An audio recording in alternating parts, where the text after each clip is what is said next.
Hi everyone, this is Steve Barrett. We're about to record the PR Week, our weekly podcast, and lots to talk about this week. We've got a fantastic guest, as usual, Jeanine O'Kane from inVentiv Health. How you doing, Jeanine? Good, thank you. Thank you for having me. Well, that's a pleasure, yeah. Thanks for being here, and we'll chat to Jeanine about the business and all things healthcare. And Frank Washkuch, our news editor. Frank, how are you? I'm well, how are you? I'm living the dream, my friend, living the dream as another busy week passes by, and me a year older. Difficult to believe, isn't it? But there you go. All right, so we'll get going. If you've got any comments, put them at the end of the podcast. Try and make them nice. I know that social media can get a little impolite at times. I wouldn't expect that from PR Week watchers. And yeah, hope you enjoy it. Hello and welcome to the PR Week, PR Week's regular weekly roundup of everything that matters in the worlds of PR and communications. My name's Steve Barrett. I'm the editor-in-chief of PR Week. I'm going to guide you through the next 20, maybe 25 minutes of our weekly podcast with our special guest this week, Jeanine O'Kane from inVentiv Health, President of inVentiv Health's Public Relations Group. Jeanine, welcome to the podcast. Thank you. Thank you for having me. It's an absolute pleasure, and we'll get into talking to you about your role over there. Sure. Interesting company and health issues generally. Plenty to talk about on that front. Yeah, sure. never a shortage on the health side, yes. And we've got Frank Washkuch here, our news editor. How are you doing, Frank? I'm doing all right. What about those Mets? Oh, well, yeah. Where to begin? Other than Are you going to audition? What's his name? The mascot who gave road signs to... No, I don't think I'm qualified to. What's his name? Mr. Met. Mr. Met. Yeah. I could see you as Mr. Met. No. Maybe you or Too your... warm for me inside the costume. You or your colleague Gideon Fiddlesite. I think he's a much better fit. Do you think so? Yes. Yeah. He would be grumpy enough to be sometimes. Well, He's grumpy enough to be Mr. Met recently. Cuddly Mr. Fiddlesite, yeah. So, yeah, we'll talk to Jeanine and then we'll get into a bunch of healthcare issues. Obviously, healthcare is in the midst of yet another massive transformation. We'll talk as much about that as we can.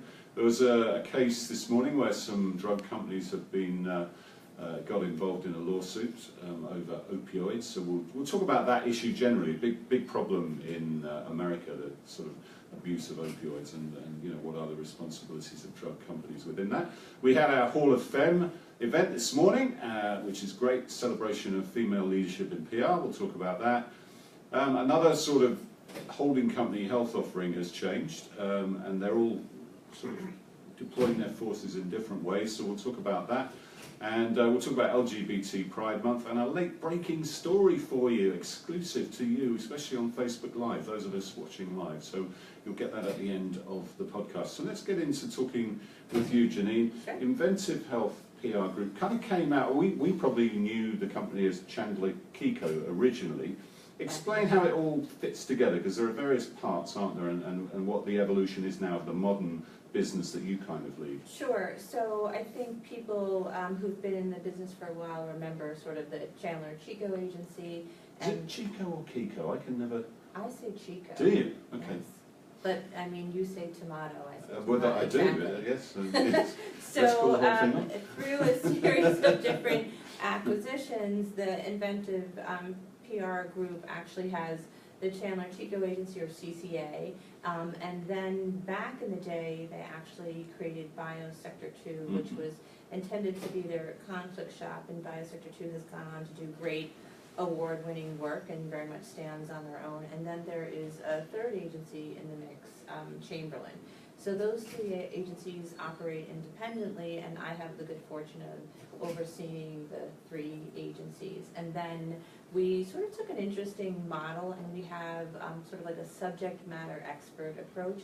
And so within those subject matter experts, we have about 70 employees, and they're handling digital and social media, corporate communications, issues management, analytics, research and measurement, and then they serve the agencies, and they operate somewhat independently, but the model has been interesting to us, especially I think the expectations of clients these days about service and expertise. It's really allowed us to kind of hire in a different way and sort of create people who are true experts, and they're bringing tremendous value to the agencies and to the clients, and I think that was a really important part of our growth. So we had nice year-over-year growth last year, and those subject matter experts and, you know, what they brought to the mix for us really sort of helped to fuel that growth. So interesting. And is there a sort of a creative agency part of it as well, like an advertising part Yeah, to the so operation? the nice part is we sit within sort of the inVentiv family and my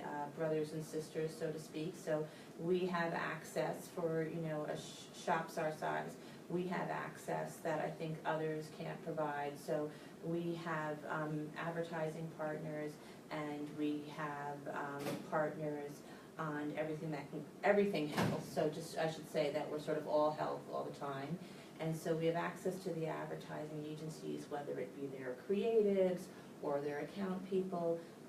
We also have sister agencies that do consulting. So it's sort of interesting for us, especially we do a lot of work around drug pricing, which I think we're going to talk about a little bit later, so a hot issue. So I think the model that we've been able to create through access to our consulting group and access to our colleagues in managed markets and advertising, we've sort of, I think, been able to sort of cross over the barrier of what sort of traditional PR is and offer, I think, a more consultative approach. And so I think I say, you know, we never force sort of the integration. It's really about smart integration. And so the ability for us to sort of tap into people. And then obviously on the clinical side of the business, you know, we have a ton of doctors and PhDs that we can access. So it's been an incredible value add. We have compliance officers and sort of the full spectrum. So we can bring, you know, sort of anything health to the mix. And I think it's made us better and stronger business people in a different way that I think we were able to be before. And I think that they've done a really great job behind the scenes about making the integration easy and natural. And so for clients, you know, it's about smart people coming forward with smart solutions. And my colleagues working hard behind the scenes have really made it easy for us to do that offering. So I think we're in a really intriguing place now as we get deeper into the market in terms of bringing this forward, because I think all of sort of the tough work, so to speak, has been done, and the focus really is about the services. And I think, dare I say, puts us a little bit ahead of sort of some of the competitors who are sort of just taking the integrated approach. I wish them best of luck. Of course, yeah, we're all brothers and sisters in PR. Yeah, I know you can't talk about this, but there is a deal kind of pending, isn't there, with the INC, which is still going through the motions and is something you can't talk about. But I mean, we wrote a story about it. It's public knowledge that there is a deal kind of pending, but Yes. yes, okay. Sorry. And you can't even give a time span on I can't, I will. get fired. Yeah. Yes, Yeah, we and wouldn't want that. I know you guys will have to carve something out for me here if that's. Yeah, well, I don't think we could afford your costs, but that would be wonderful. Like you say, interesting time, and you've had lots of experience at other agencies as well, more mainstream agencies like Ogilvy, like MSL and Edelman as well, is it? And Edelman, yeah. So what would you say the major differences are from working at one of those mainstream shops to Sure. working at inVentiv? I think every probably healthcare PR person has a story of that they're like a frustrated, you know, scientist or doctor. And so I actually started my career in politics, and the member that I worked for was very interested in health and insurance. And you know, sort of, I got my sort of first taste of it then, and I think that our sole focus on health has allowed us to develop sort of an expertise that feels very different. And I think in some of the other agencies, you felt a little bit like you were competing for airtime and resources, and when the focus very much is integrated from the point of view that it's about us sort of all succeeding and doing well together. You know, there is the ability for them to shift resources to the place it needs to go. And I think sometimes I felt at some of the other agencies, and granted they had grown really impactful and important businesses in other areas, so I think it wasn't, it didn't sort of have the priority. And it's sort of interesting to be in a place where the constant discussion, you know, is health, since that's sort of a passion point of mine. And Frank, bringing you in on this, we can make this a bit of a linear conversation actually, because a lot of our topics are around health. But the future of healthcare is obviously something we've been covering quite a lot at PRWeek. We've seen that, you know, a lot of the major agencies have grown their health. think Ogilvy said 40% in the agency business report, 40% of their business was healthcare related in some form or fashion. How do you think that's playing out generally? I know it's difficult to say at this stage. Well, the reality is we just don't know yet, right? I mean, so what is somebody in your position looking for as, you know, it looks like the Senate is going to completely trash the House bill, the American Healthcare Act, and then just rewrite their own, and then they're going to have to come to some sort of agreement if they can pass it. So what are you guys looking for? So I think we have, the interesting thing about being in health is, so I think there are all these policy questions, and we're very much waiting and watching to see what happens. I think on the positive side, they have brought issues to the forefront to a general consumer that they sort of didn't know about.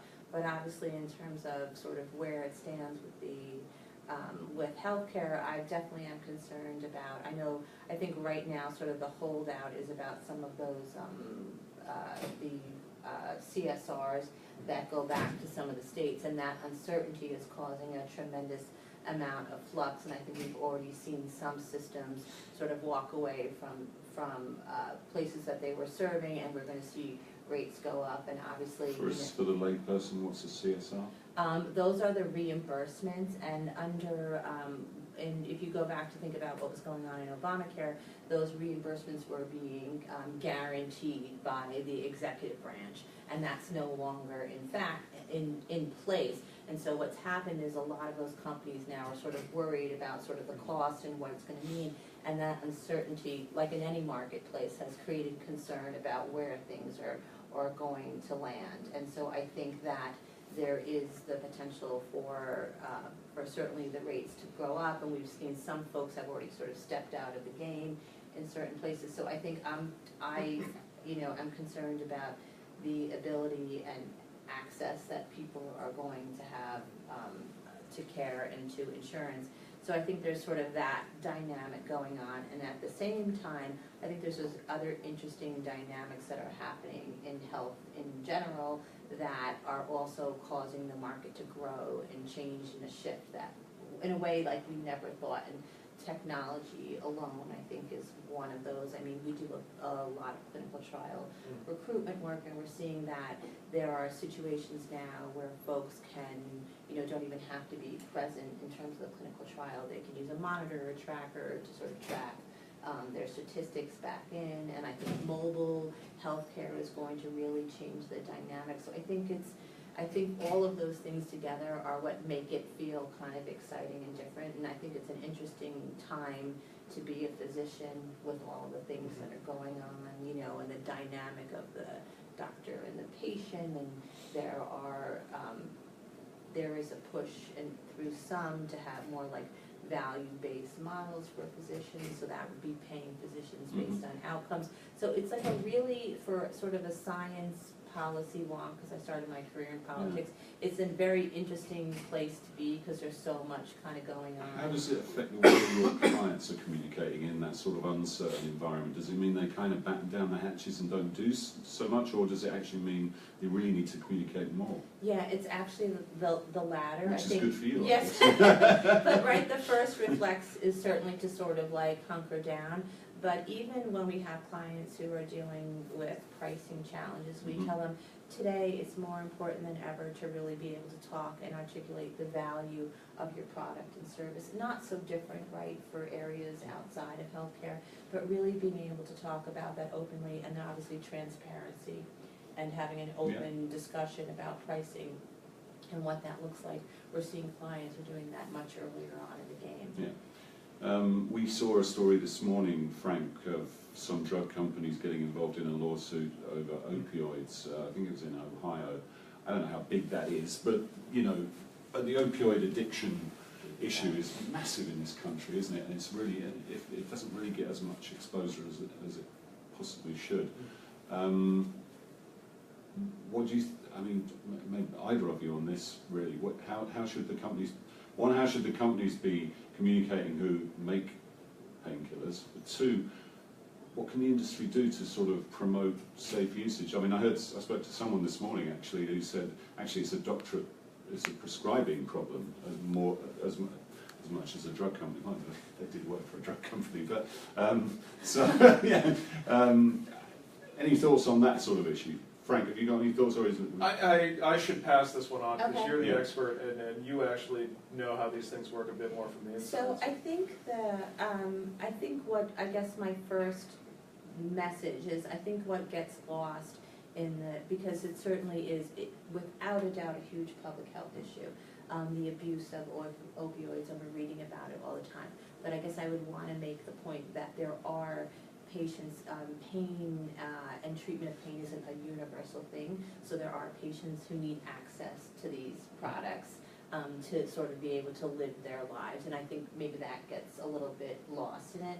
But it's interesting, because I was reading some of the coverage myself and what people were saying, and I think that what I would recommend to a client is, I think it's important to talk about, there's a ton of regulation in place about prescribing patterns, but what I haven't seen happen in the discussion is, I haven't seen anybody sort of elevate the doctor-patient part of this for those who need it and act responsibly. So what I've seen in the discussion has only been about the abuse and the misuse, which is a serious public health issue, and I don't think anybody wants that to happen. I don't think you'd ever find even a manufacturer who would say it's not something we should, talk about. But it's interesting to me that I haven't seen in any of the coverage somebody trying to elevate the voices of people who are acting responsibly. So I felt like that was a missing.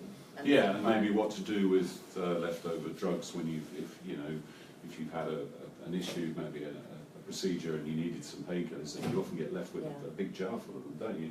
And they're sort of sitting around in places. So maybe the message is about getting rid of those, or giving them back to the pharmacy or whatever. Frank, we've been doing a bunch of stories over the last couple of years about holding companies and the way they're going to market with their health offerings, like WPP Health, Havas Health, and Omnicom as well. Omnicom PR Group has just made an interesting hire, hasn't it, from within their PR firms? Yeah, Paul George, the Porter Novelli executive, not the basketball player, has been promoted to a dual role as Global Director of Health and Wellness. He has been promoted to Global Business Development Lead for Health at the umbrella group, Omnicom PR Group. What's interesting is he, of course, is coming from Porter Novelli, where he had previously worked with Karen Van Bergen, who is now the CEO of Omnicom PR Group. So interesting how they are putting some unique pieces into different places. If you think about David Gallagher, the former Ketchum Europe CEO, being promoted to a bigger role over at Omnicom PR Group last year. I mean, they are putting talented people in different places. Yeah, Karen has said, and she said on this podcast actually, she doesn't want to create another layer of bureaucracy, but obviously they see health as a really important area. All the holding companies, Jeanine, are going in with these group offers. They're often, involving the ad firms, etc. Almost doing a sort of version of what you do, actually, but maybe on a bigger scale. But obviously, these are big companies. Yes. So, what do you think of that? Do you think that makes sense, having worked in a bunch of those places? On Ogilvy being one of them, and how do you sort of differentiate yourselves from that? I think our sort of all health focus just sort of creates sort of an immediate line for us, and the ability to, for us to access the MDs on staff and the PhDs. I think it's an interesting model, and I think any PR person would say the idea that it's about solutions and not about disciplines. It's sort of putting you more in the realm of sort of being a trusted advisor and a business partner. So I very much support the idea of providing the clients with smart solutions, and they should, where they came and the genesis of it isn't as important as sort of the delivery and the measurement of it. And I think that, it's intriguing what the power of sort of like us and our GSW brothers and sisters, like sort of coming together and what we can do. So I'm not surprised to hear that sort of others are taking that integrated approach. I don't know how it'll play out with the procurement and consolidation and all those sorts of things. I think we'll just have to see on that part. Yeah, interesting stuff. And having been at Ogilvy, I mean, how do you think, can you talk about how them going in as one brand now. They've got rid of all the disciplines, really, haven't they? So they're just going in as Ogilvy. Yeah, I mean, when I was there, I felt that, you know, they very much, they had the benefit of sort of all being Ogilvy. I sort of thought that they were doing that kind of already and pretty successfully, and they seemed back then to sort of know when to tap into the resources in the network. So I don't know if this is just a more unified push, or if it's going to look different than it was before, to be honest. Okay, let's switch tack a little bit. We had our Hall of Fame this morning, Frank. Not that you were there, and I was, so I'm not sure actually. But it's a great initiative we started last year. It celebrates female leadership in PR. Really terrific event where we honour some champions of PR, which I think there was one from inVentiv. And we also award our Hall of Fame class of 2017, so that included people like Kathy Bloom-Garden, Pam Wickham from Raytheon, and Renee Wilson from the PR Council, and others. You can see the coverage on PRWeek.com. But you're in an agency where I don't know what percentage of staffers are female. How important is it to have strong female leaders such as yourself as role models for your people, but also to inspire them to, you know, say, because whilst there might be 70% of women in PR, there certainly aren't 70% at leadership levels, and you know, and we've talked about the pay gap and the salary gap. How important is it to have really strong and inspirational role models to help change that? Yeah, I mean, I think for other women, it's important. I also think my role, I mean, I want them to grow up to be great PR people, right? That's a great benefit for us.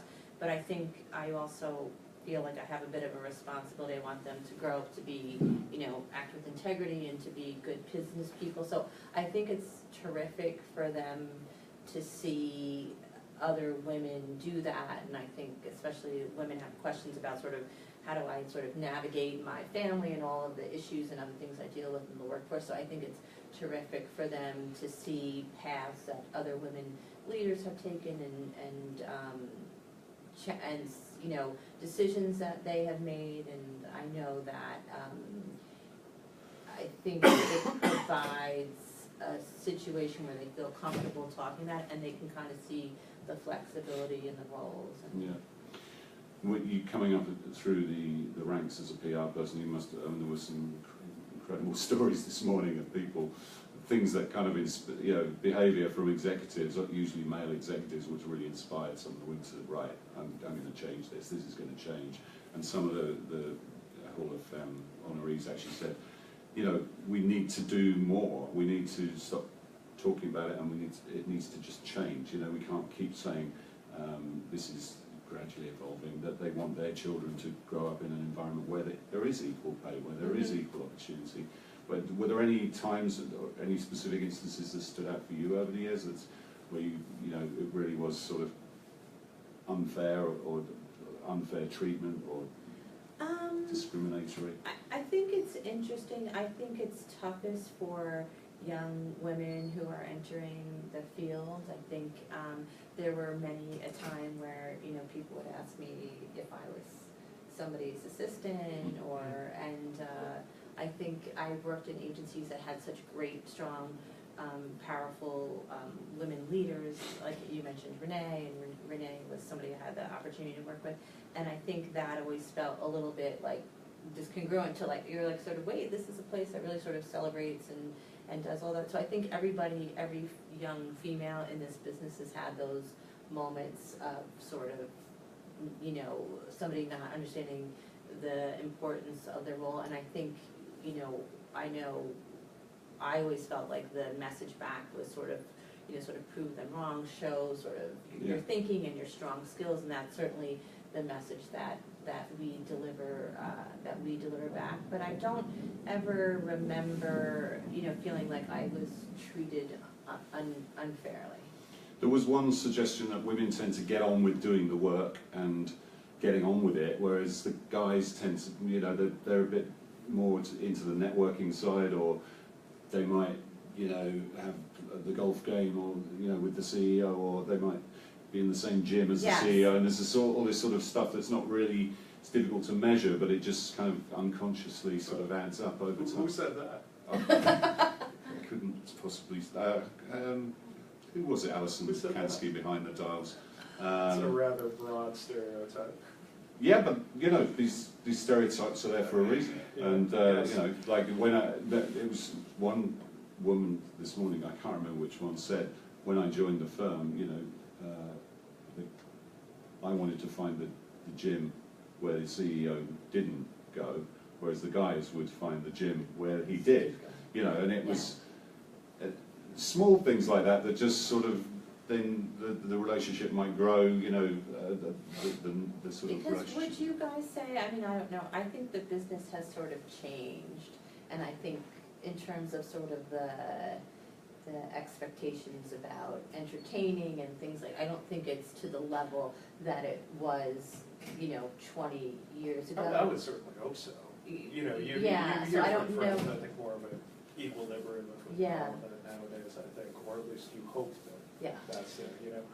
It has, but the salary gap is still there, Yeah. and you know, this sort of willingness to go in and advocate for yourself, or advocate for that pay rise, or advocate for a promotion, or what, just seem to be things that men seem to do more than women, you know, and that sort of added up over time. But yeah, so look, well, it's a big topic. We're not going to solve it in this podcast, but it was certainly inspiring to hear from all these fantastic women who've leaders who are you know, really providing role models. There are more female leaders in the agency space, certainly than when I came to PRWeek 7 years ago. And it's great to hear that they sort of all want to give back and help and sort of progress. And Send the elevator back down, Yes. I think is a good oh, phrase. terrific. Yeah. All right, very quickly, because we're running out of time. Frank, we did it's LGBT Pride Month. We did an interesting analysis on how organisations in that space are advocating in the current sort of political and social climate. Really interesting, and Alison is here behind the camera, but it's her story, so I don't want to sound like I'm taking credit for doing the story, so chip in whenever you want. But groups like Human Rights Campaign and GLAAD are in some ways focusing much more on the local level, and I think even the state level, realizing that in the next 4 years there's not a heck of a lot that's going to get done at the federal level in their favor. So they're focusing on something of a resistance theme and organizing people at the local level a lot more than they have been in recent years. Yeah, it's a good piece, well worth checking out. Nice job, Alison. And Frank, finally, you've got an exclusive for us. We do. Dish up. Corey DeBrawa is exiting Starbucks after 8 years there, and he is moving over to Salesforce as their Chief Communications Officer. So Corey, of course, is a big name in the communications industry, well-known person, and especially in that Seattle region. Don't know yet if he's moving down to San Francisco. I think he is, actually. But Salesforce, a big, important technology company, hugely influential in San Francisco. So we'll be looking to see how he puts his stamp on it. Yeah, Corey, a frequent visitor on our power list, and he, you know, has had some interesting times at Starbucks. Obviously, they've just switched CEOs. It's funny how we saw this with Ray Day at Ford, didn't we? Not quite as Corey's done the transition bit, but he's moving on. So yeah, good luck to Corey, and we look forward to, well, check out PRWeek.com for the full story. A little exclusive there for Facebook Live watchers.